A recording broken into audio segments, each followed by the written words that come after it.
بسم الله الرحمن الرحيم. النهارده الخميس 18 ابريل 2024.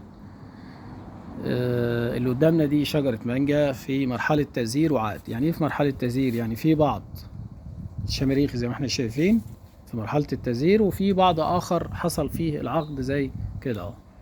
يعني بداية تكونه للحباية. المانجا من النباتات اللي بتصاب بحاجة اسمها البياض الدي ولفحة الازهار او الانسراكنوز. نخلي بالنا دايما من الفترة دي ما قبل الشمراخ ده ما يطلع. الشمراخ ده هو الزهرة، هو الجنين بتاع الشجرة. ادي بداية الشمراخ اهي، بتبقى من هنا اهي، خلاص اهي اهو، ده دي وكل ده شمراخ زاهي.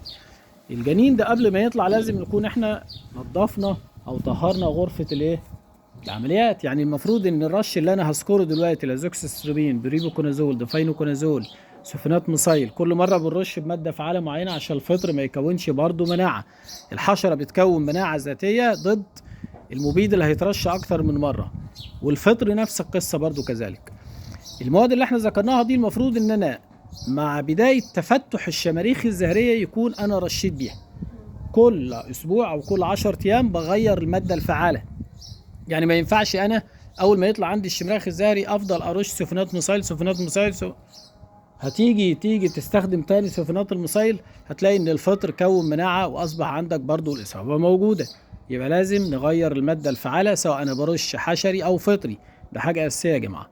زي ما الكائن الحي احنا كبشر لو واحد بياخد مضاد حيوي ما ينفعش ياخده فتره طويله، النبات نفس القصه. الحشرات اللي بتتكون عليه او الفطريات لازم اغير الماده الفعاله اللي انا بستخدمها. يبقى الفتره دي وما قبل ذلك بنركز على الرش الفطري، وممنوع اطلاقا ان انا ارش حشري نهائي خالص الا في مرحله بعد ما يحصل عندي عقد بنسبه 70%.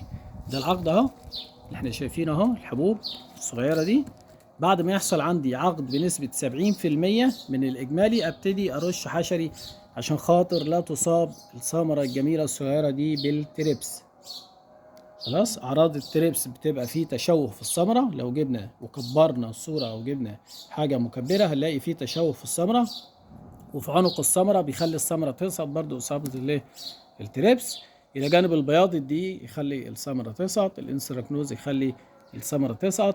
وما نرشش حشري نهائي وقت التزهير الا لما يكون عندي عقد بنسبة 70% على الاقل. ونهتم بالتغذية طبعا خلال الفترة دي لغاية ما يبقى عندي كل العقد قد حباية البسلة. بنسمد من نترات الكالسيوم، وشرحنا الجزئية دي في استخدام نترات الكالسيوم الخاصة بأسمدة اليسر.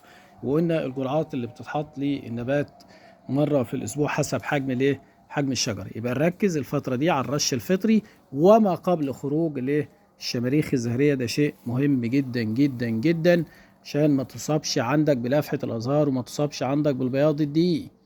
وما بعد العقد نهتم بالتغذية، بندي 3 مرات في الأسبوع تغذية، مرتين من مخلوط أسمدة اليسر، جميل، مرتين من مخلوط أسمدة اليسر، ومرة من الكالسيوم منفرد، لأن الكالسيوم احنا قلنا كتير ما ينفعش يتضاف مع باقي العناصر.